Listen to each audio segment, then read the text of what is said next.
the last few weeks, I've made countless videos on how you can create exit plans for your altcoins and when to sell. But here's the thing. I've noticed a lot of you asking questions like, Kyron, what happens if the market undershoots my altcoins? What happens if basically things don't go according to plan? And I thought I would take that idea and give you the answers in this video. So today, I want you guys to stop, pay very close attention, because if any of these three things happen, you are going to want to get out of your altcoins. And so with that being said, make sure you drop a like on the video for all the work I've put into this, especially if you've learned something new, and subscribe so you can achieve your crypto goals. Now, right off the bat, there's three things and three levels that we have to identify to know when to sell. It's not as simple as if my altcoin drops 10% in developers, sell. It's not as simple or obvious as that. And these three things can be identified on a broad level as altcoin-specific news, Bitcoin-specific, and general market. The first thing is creating an exit plan now for each altcoin. It's not really specific to what happens and when to sell, but this is going to give you an idea on if it is time to sell in your altcoin. Now, I've covered this many different times. On a recent video I published on HBAR, ICP, and Render, I actually went through and created an exit plan on each of these three altcoins. I did the work for you, okay? And this over here was an example with HBAR. I mean, there's many different exit plans one can create. There's a million different ways to skin this cat, and I gave you two of the better examples in different situations that can play out. But I firmly believe you have to have an actual exit plan created for each altcoin in order to actually play what I'm about to tell you out, because it could be going to plan and you might just panic and start selling early when you don't really need to, okay? And so I would suggest you guys watch this video. I will leave the link to it down below. And it's just going to give you a good idea on how to do this in general and apply it to other altcoins as well. Now, just a quick disclaimer, a quick shill. I do have my private community launching an exit plan profit sheet. We've actually decided to move it into level 2 now to give more of you guys access to it. This will be coming very soon. You just punch in a few numbers and you have your own exit plan for whatever altcoin you want. So with that said, you have to understand that breaking away now from this whole exit plan creation, one of the ways you're going to know when it's time to sell your altcoin is, again, looking at the altcoins specifically. And it's kind of in the general area of the altcoins. If you've watched my channel for any more than like a couple videos, you will know I talk a lot about narratives, like niches or categories in crypto in which altcoins of that genre tend to pump at the same time. And I've made many, many videos on this, and I've broken it down on one of my courses. This is an example. This is all these different altcoins in the different narratives, as you can see over here, showing you on the timeline that actually they all kind of pumped in their own categories at the same time and all irregular from one another. And the best way I can kind of simplify this again is showing you over here oracles, layer ones, DeFi, interoperability, and also gaming, and how you can see here they all pumped, first of all, way irregular to Bitcoin's all-time high. So if you're someone who's like, I'm just going to wait for Bitcoin to hit its all-time high and then sell out all my altcoins, chances are you're going to miss the boat on a lot of these projects. So as you can see over here, layer ones pumped completely opposite to what the Chainlink did over here. And DeFi is another example of pumping irregularly again. It's slightly off even from oracles over here and so on. And if we kind of pull this down, all these bars represent, by the way, one of these bars is about 1 month. So you can see these bars are separate from one another, and it's a whole month time frame difference. And some of these, like Oracle to interoperability, and the rest of these projects are like multi-months, 6 months or so. So you got to understand that, this is a big time frame difference, and these projects all work in different or pump at different times. So it's kind of represented down here. I'm going to give you guys access to this. Of course, if you are in the public Discord, you'll be able to come in here and interact with this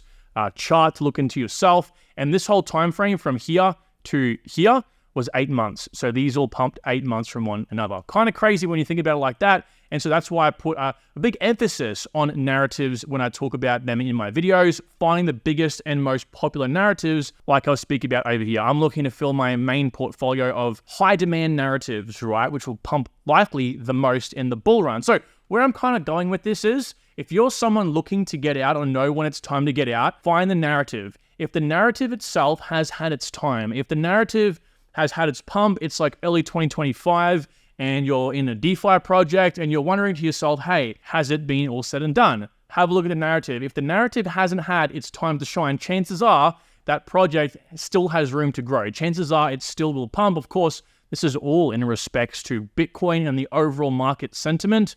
If things are looking bearish, and I'll show you some more indicators here to know that in a second, then of course, maybe DeFi just never actually popped off, which is why, again, I'm looking in these sectors, because these sectors I can almost say, as certain as I am on crypto, that they will pump in the most non-financial way possible. And what this kind of visualizes like on a chart is something like this. Again, if we zoom into what I just showed you moments ago, Bitcoin in orange here, Cardano, ADA in blue, and the narrative is what I call a trigger. So a trigger is an event that makes a project interesting for a certain time period.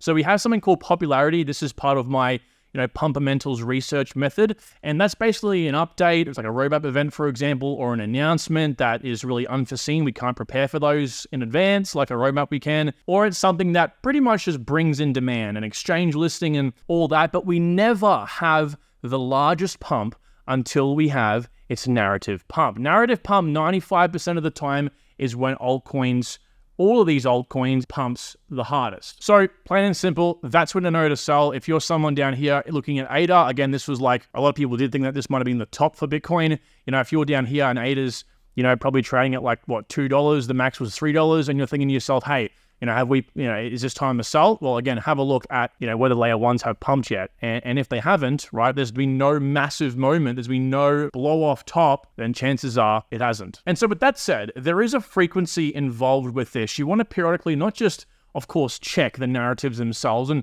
assess what narrative we're in right now and should we look to sell our altcoins, but you want to also pair that with your exit plan as well, right? You have your exit plan, and knowing the narratives generally, if you've done your price predictions and stayed on top of those accurately, and you've kept tabs with the project and announcements and how quality it really is, they should hit, right? And so if you consistently redo the exit plan to account for any changes in the quality of the project, then it's going to be a piece of cake. You're all said and done. And so the sort of frequency I would suggest you guys redo your whole entire exit plans like I've sort of shown you over here, which doesn't take that long in the grand scheme of things. It will if you have 30 altcoins. It won't if you have what I recommend, anywhere between 3 to 15 at most, at least for most people that actually have a normal day job, okay? And so this is what I would sort of do. February 1st, which is roughly speaking today, in 2 months, I would redo your exit plan again, or maybe even just wait for April. The thing is, you want to redo it at the Bitcoin halving, roughly speaking, April 1st, because that is when we'll know whether we have a slight crash or a dip, or whether we continue to go up. Because from this point right there, April, we are only going to go up in terms of value in the whole market, okay? October 1st, I would redo it again to prepare for a surge in demand. 4 months after that, February the 1st, before mass excitement. And then, of course, mass excitement will likely come about mid next year. And then you can pretty well say come August or around Q4 of 2025, we can expect a possible blow off top, which is, if the market is still moving up and up and up, definitely a time you want to just reconfigure and re-look into all your exits and see if they're even possible for your altcoins. Again, reassessing the narrative pump to see if it has been done.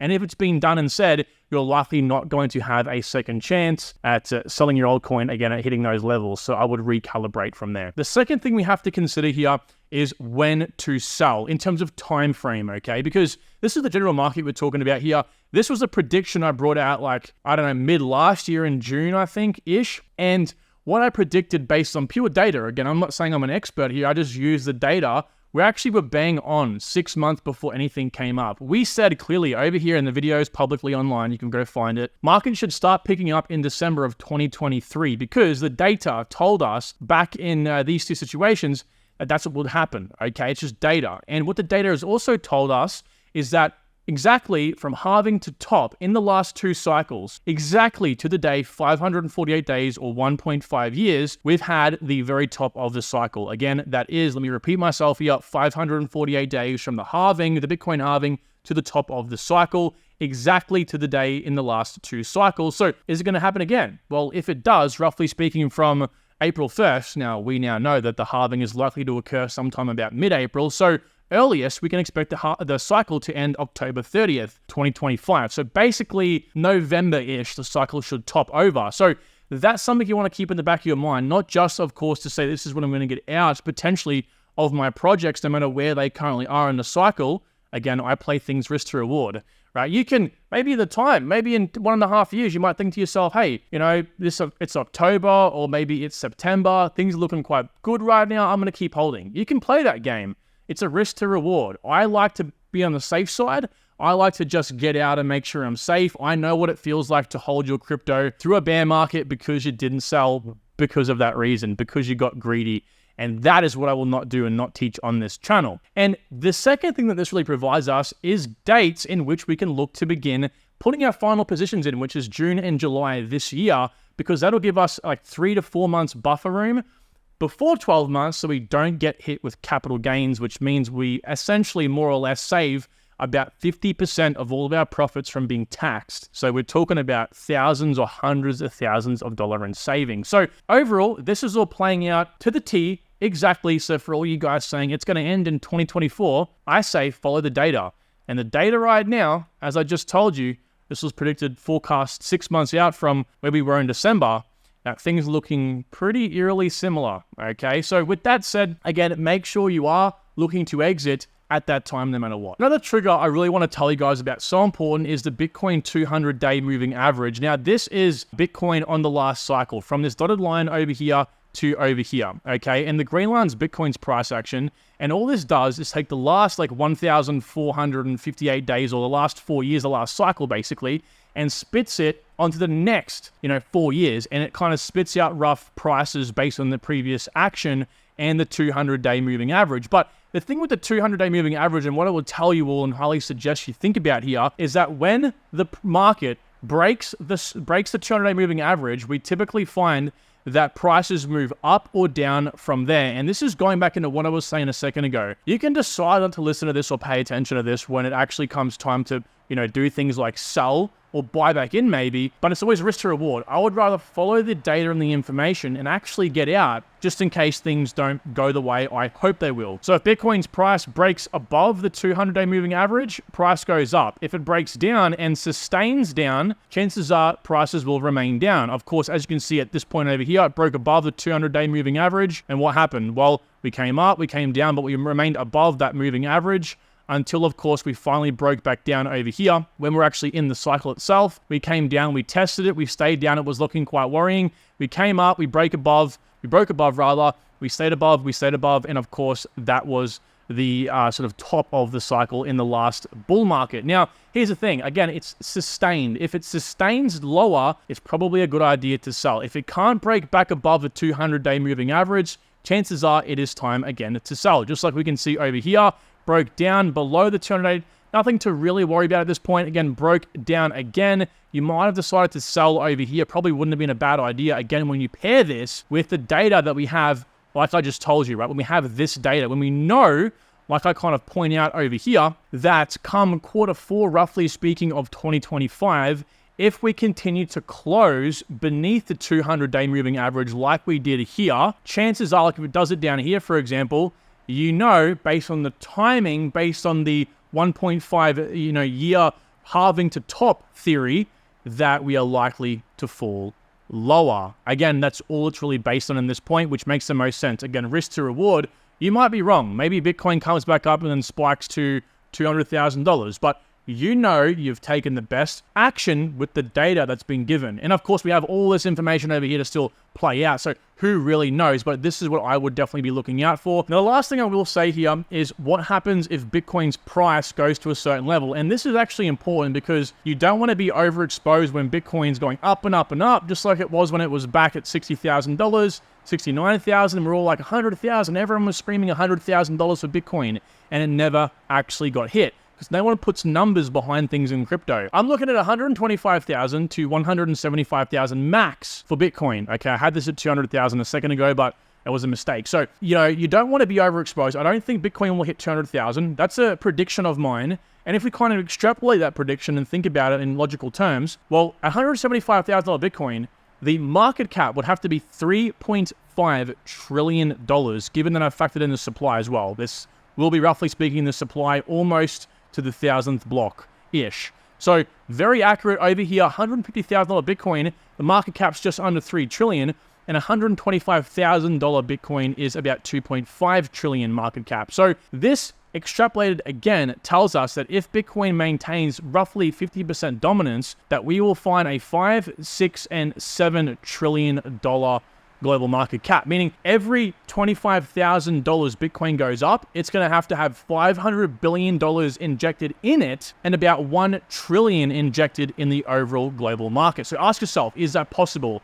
If we're at $125,000 Bitcoin, you know, even if we're at, especially matter of fact, if we're at this point in time over here, ask yourself, is an extra $1 trillion going to happen? Can we hit that next milestone, or is it just safer for me to exit? Again, even if you don't exit perfectly at the top, even if it's down here. And so imagine price was doing this in 2025 and yeah, a couple levels hit and price was sitting about here. And you were thinking to yourself, okay, given the fact that we are in the last quarter of 2025, let's say it's those two levels I pointed to you out moments ago over on this chart here.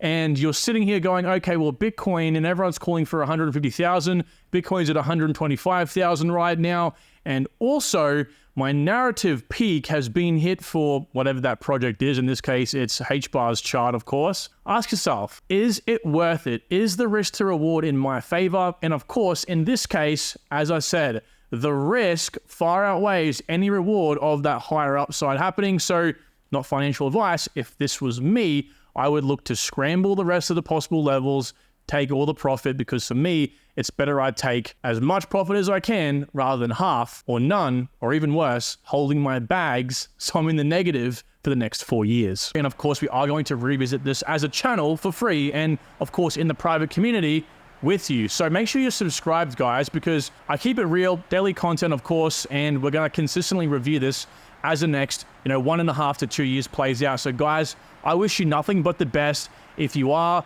hearing me for the first time, if you're a channel OG, you've been here for the last 3 years, we're all going to make it. Let's just take it one day at a time. Take care, guys. Bye.